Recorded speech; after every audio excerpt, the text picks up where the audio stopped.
Hello friends, welcome to Defence Matrix. तो आज के वीडियो में भी हम कई जो प्रोपेगेंडा चल रहा है उसको एक्सपोज करने वाले हैं। ट्विटर पर भी ये काम हम रेगुलरली कर रहे हैं, पर अपने वीडियो के माध्यम से भी ये काम हम करना चाहेंगे ताकि इस मिस इन्फॉर्मेशन को लेकर हमारी जनता में गलतफहमियां ना फैले। तो पहली बात तो यहाँ पर पाकिस्तानियों द्वारा टीज किया जा रहा है कि आप हमला नहीं कर रहे हो, अटैक करो अटैक करो, अभी तक आपके जहाज नहीं आए वगैरह वगैरह।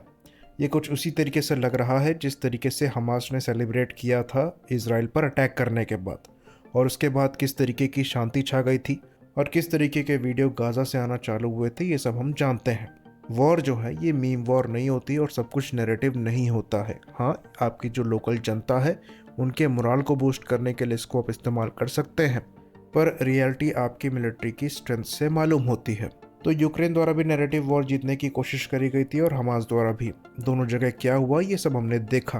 तो रियलिटी यही है, जिस तरीके के डिल्यूजन में पाकिस्तान है उसमें खाली इनकी जनता ही सेलिब्रेट कर सकती है। आर्म्ड फोर्सेस में डेफिनेटली माहौल बिल्कुल डिफरेंट होगा। तो कल हमने एक पोस्ट किया था जिसमें हम चर्चा कर रहे थे उन कैपेबिलिटीज़ की जिन पर हमें काम करना चाहिए, साथ ही साथ हमें अपनी तैयारी चाइना के हिसाब से करनी चाहिए। इस पर भी हमने जोर दिया था। साथ में हमने इस पर भी बात करी थी कि खाली लड़ाई के समय ही हम अपने डिफेंस का ख्याल ना रखें, बल्कि पीस टाइम पे इसे रखना ज़रूरी है, क्योंकि लड़ाई कब होगी, सिचुएशन कब खराब होगी, इसका भरोसा नहीं होता है। तो हमारी तैयारी हमेशा मजबूत होनी चाहिए, खासकर तब जब हम ऐसे डेंजरस नेबरहुड में रहते हैं। तो यहाँ पर हम इशारा कर रहे थे ऐसे प्रिक्योरमेंट्स को लेकर जो कि दशकों से पेंडिंग पड़े हुए हैं और काफ़ी ज़्यादा क्रूशल है। साथ ही साथ हमारा इशारा गवर्नमेंट की तरफ भी था कि जब ऐसी सिचुएशन आती है तो गवर्नमेंट द्वारा पॉलिसी में शिफ्ट किया जाता है, जबकि पीस टाइम पर इन सब में विचार होना चाहिए। खैर, ऐसी कौन सी फील्ड्स हैं उस पर डिटेल में बात हम बाद में करेंगे, अभी समय नहीं है। पर इस चीज़ को इस तरीके से लिया गया कि पाकिस्तान के अगेंस्ट भी हमारी तैयारी कम है और इसका प्रोपेगेंडा बनाने की कोशिश करी गई, स्पेशली एवैक्स को लेकर। तो पाकिस्तान के पास इंडिया से ज़्यादा एवैक्स हैं, इसके बारे में हम बात कर चुके हैं। पाकिस्तान 9 सब एरियाई एवैक्स को ऑपरेट करता है। वहीं पर इंडिया के पास 6 एवैक्स हैं, जिसमें से 3 आपके नेत्र मार्क 1 हैं और 3 आपके फैल्कन एवैक्स हैं। तो ये जो फैल्कन एवैक्स हैं वो इस पूरे रीजन के सबसे ज़्यादा पावरफुल एवैक्स हैं। रडार की रेंज भी 450 से 500 किलोमीटर की है और इस प्लेटफॉर्म में इक्विपमेंट भी ज़्यादा कैरी किए जाते हैं। साथ ही साथ यहाँ पर एंड्योरेंस भी आपको ज़्यादा मिल जाती है रेंज के साथ। तो कवरेज एरिया इनका काफ़ी ज़्यादा है, 360 डिग्री यहाँ पर कवरेज आपको रडार की भी मिल जाती है। तो ये सब एरिया से हर मामले में अच्छे हैं। वहीं पर बात करें नेत्र मार्क 1 की, तो ये छोटे एवैक्स ज़रूर हैं और यहाँ पर रेंज, कवरेज, एंड्योरेंस भी कंपैरेटिवली कम है, पर ये दोनों platform air to air refuel करे जा सकते हैं, जो कि इनका एयर टाइम बढ़ा देता है। ऑल्दो इनके कंपैरिजन में जो पाकिस्तानी सब एरियाई हैं वो कैपेबिलिटी में बेटर है, बट नेत्र मार्क 1 में भी आपको सफिशिएंट परफॉर्मेंस मिल जाती है। वहीं पर जो नेत्र मार्क 1A डेवलप किया जा रहा है वहाँ आपको परफॉर्मेंस कंपैरेबल मिलेगी सब एरियाई के। खैर, अभी नेत्र मार्क 1 ही सर्विस में है, तो इसकी कैपेबिलिटी भी हमारी रिक्वायरमेंट के हिसाब से सफिशिएंट है। तो यहाँ पर जो नैरेटिव है वो ये है कि उनके पास 9 एवैक्स है, हमारे पास 6 एवैक्स है, तो सफिशिएंट नहीं है। जबकि रियलिटी ये है कि इनके 9 एवैक्स ज़रूर हैं, पर इनके सब एरियाई एयर टू एयर रिफ्यूलिंग नहीं करा सकते, जिसकी वजह से लॉन्ग एंड्योरेंस ऑपरेशंस के दौरान इनको रोटेशन में अपने एवैक्स यूज़ करने पड़ेंगे। हमारे साथ पहली बात तो ये केस नहीं होगा, तो पाकिस्तान को यहाँ पर बड़े नंबर मेंटेन करने पड़ेंगे। इंडिया के फैल्कन एवैक्स का वैसे भी एंड्योरेंस ज़्यादा है, बाकी वो एयर टू एयर रिफ्यूलिंग तो कर ही सकता है। सेम चीज़ नेत्र मार्क 1 के साथ है, वहाँ एंड्योरेंस भले कम हो पर एयर टू एयर रिफ्यूलिंग कराकर जो एयर टाइम है वो बढ़ाया जा सकता है। दूसरी चीज़, इंडिया के जो ग्राउंड से सर्विलेंस रडार नेटवर्क है वो बहुत ही ज़्यादा आगे है और ये काफ़ी एडवांस रडार्स हैं।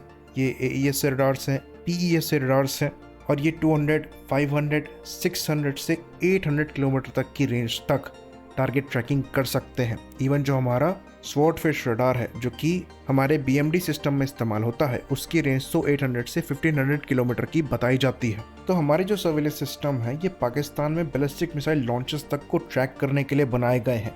तो एयरक्राफ्ट तो ईजिली ट्रैक किया जा सकता है, कोई बड़ी बात नहीं है। तो ये एक बहुत बड़ी गलतफहमी है कि 3 एवैक्स हमारे पास इंडिया से ज़्यादा है तो हम आगे हो गए। बाकी जो चाइनीज़ एवैक्स पाकिस्तानी एयरफोर्स की सर्विस में थे वो ये रिटायर कर चुके हैं समय से पहले ही। तो ये तो रहा सर्विलेंस का पार्ट। अब आते हैं एयर टू एयर कॉम्बैट में। तो ये चीज़ हमने पहले भी कई बार एक्सप्लेन करी है, दोबारा एक्सप्लेन कर रहे हैं कि 2019 में डेफिनेटली जो last air to air combat हुई थी उसमें हम एक डिसएडवांटेज की पोजीशन में थे। हमारे पास better beyond visual range missile नहीं थी, सॉफ्टवेयर डिफाइंड रेडियोज नहीं थे, पर अब वो चीज़ पूरी तरीके से चेंज हो चुकी है। हमने प्रोएक्टिवली इस चीज़ पर काम किया है, तो एडवांस सॉफ्टवेयर डिफाइंड रेडियोज अब एक स्टैंडर्ड हो चुके हैं। कल भी हमने इसके बारे में बात करी थी कि ये even modern link 16 data link की कैपेबिलिटी को मैच करते हैं। यहाँ पर डेटा ट्रांसफर रेट ज़्यादा है और लेटेंसी रेट कम है। इवन ये इतने एडवांस है कि मिसाइल तक गाइड कर सकते हैं, इस पर भी हमने बात करी थी। तो अब हैवी जैमिंग एनवायरनमेंट में हमारी जो परफॉर्मेंस है वो बेहतर हुई है। बाकी एयर टू एयर मिसाइल्स की बात करें तो इसमें हमने काफ़ी काम किया है। पहला तो Su-30 MK के साथ जो अस्त्र मार्क 1 मिसाइल है ये ऑपरेशनल हो चुकी है। अस्त्र मार्क 1 मिसाइल जो AIM-120 C5 AMRAAM पाकिस्तान द्वारा इस्तेमाल करी जाती हैं उनसे बेहतर मिसाइल्स हैं। रेंज में दोनों मैच करती हैं, लेकिन कैपेबिलिटी में अस्त्र मिसाइल ज़्यादा बेहतर है। 2-वे डेटा लिंक के साथ आती है, लॉक ऑन बिफोर और आफ्टर लॉन्च की कैपेबिलिटी देती है और डेटा लिंक के थ्रू गाइड करी जा सकती है, जो कि AMRAAM में कैपेबिलिटी नहीं है। तो जो पाकिस्तानी अभी भी सोचते हैं कि F-16 के पास अभी भी एडवांटेज है, तो ऐसा नहीं है। दूसरी चीज़, हमने डर्बी मिसाइल का इंटीग्रेशन भी यहाँ पर किया हुआ है।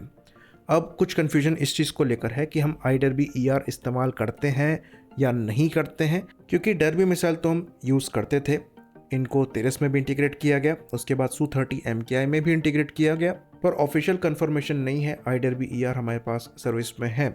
लेकिन कई ऐसे डॉक्यूमेंट्स हैं, वेबसाइट्स हैं जो कि सजेस्ट करती हैं कि इंडिया द्वारा ये मिसाइल्स ली गई हैं।